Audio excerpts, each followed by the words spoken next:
Chapter 13. The end was near. It was like I was waiting forever before Jimmy's breaths became rhythmic. I looked at him to see that his eyes were closed. I turned in his hold so that I was laying on my other side. My fingers curled around the key under the pillow. I could not believe that I was about to get out of here. I waited 5 minutes before I attempted to get out of bed. I was watching the clock. The bright red numbers slowly counted down. I was going to have to get up in a way that was not going to wake Jimmy. I could not go too slow or too fast. The bed would creak and that would wake him. I went to get up, but there was weight holding me down. Jimmy's arm was across my stomach, and like usual he was curling me in toward him. Fuck. I bit down on my lip. Did I say that out loud? Jimmy's breaths were still at a calm, even pace. Either I did not say it or he did not hear me. One by one, I wrapped my fingers around his arm. I lifted it off of me and slid forward. I set his arm down on the piece of the bed between us. I lifted the covers enough for me to slip out. The key was in my tight grip.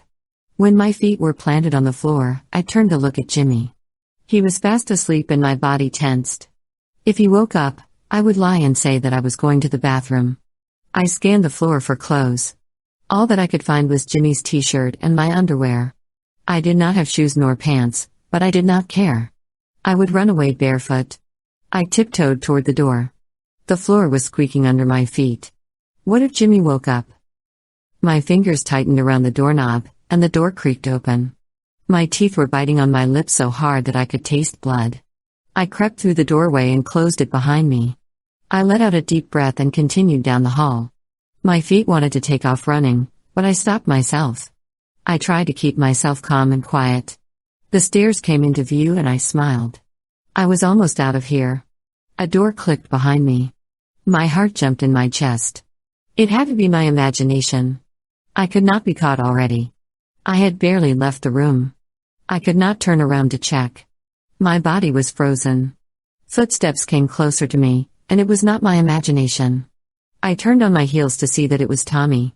He walked closer to me and I stepped back closer to the steps. "What do you think you are doing?" Tommy asked. It was dark in the hallway and shadows were cast across his face. He raised an eyebrow at me. I looked down at my feet. I put my hands behind my back. "I was just going to get a drink of water," I said. "Me too," he said. "Come to the kitchen with me." I nodded and Tommy stepped past me. I followed him down the stairs. I was holding onto the key so tight that it was tearing into my skin. I would have headed straight for the door if Tommy did not keep looking over his shoulder at me. I kept my gaze on the floor. In the kitchen, he grabbed 2 glasses and filled them full of water. I grabbed the glass with my free hand and took a sip. Tommy chugged his glass before setting it down on the counter. He smirked at me. "What's in your hand?" he asked. I struggled not to choke on the drink of water I was taking. "It's water," I said. "You gave it to me." "Don't be smart," he said. "I meant what is in your other hand." "I don't have anything." "You wouldn't be lying to me, would you?" "Tommy can't know I have the key. He would tell Jimmy, and then Jimmy would never be so careless again." "Pass it over," Tommy said. He extended his hand out toward me. "No," I said. My eyes grew wide. I had given myself away. Tommy bit down on his lip to stop himself from chuckling. This was my last chance to get out of here.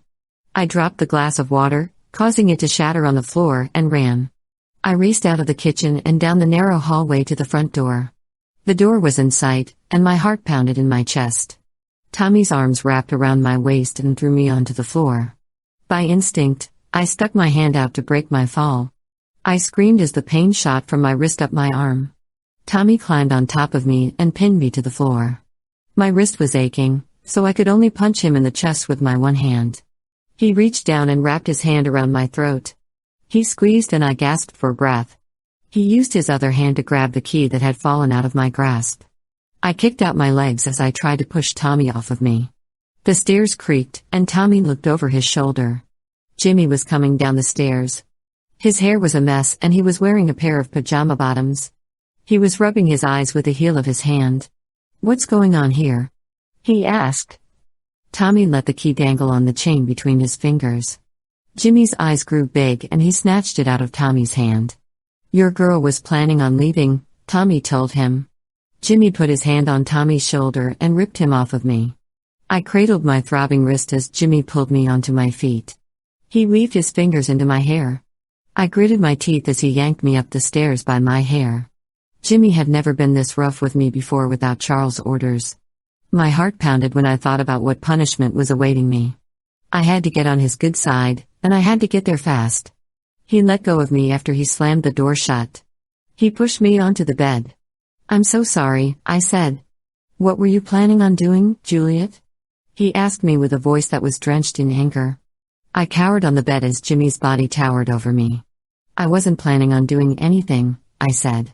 I let my voice grow shaky and sound like I was on the verge of tears. I had to get Jimmy to feel sorry for me. "Then why did you have my key?" he asked. "I just wanted some fresh air," I said. "You know going outside is dangerous," he said. "You're in this house so that we can keep you safe. Nothing out there is going to hurt me." "You were trying to escape, weren't you?" Jimmy's eyes grew large as the realization hit him. "That's why you slept with me, wasn't it?" "No." Tears started to roll down my cheeks. I didn't have to fake these tears. He was going to kill me. "This is where you belong," he said. "Why would you try to leave? I'm the only one who is ever going to love you." "Jimmy, no." He balled his hands into a fist. "Julie, I love you. I have been nice to you. Obviously, that is not working. I'm going to have to do what Dad told me to do in the beginning. You don't respect us. Even, after all we have done for you." "Jimmy," I sobbed. "I'm sorry." "Juliet, stop crying," he said. "I just want my old life back," I said. "We are your life. I'm the only one who loves you." The bed dipped as Jimmy kneeled onto the mattress. He pushed me back so that I was lying. He kept his hand on my chest to prevent me from getting up. "Stop crying," Jimmy said. I shook my head as I cried. Jimmy let out a huff of breath and ran his hand through his hair. "I'm sorry," he muttered. Pain exploded across my cheek.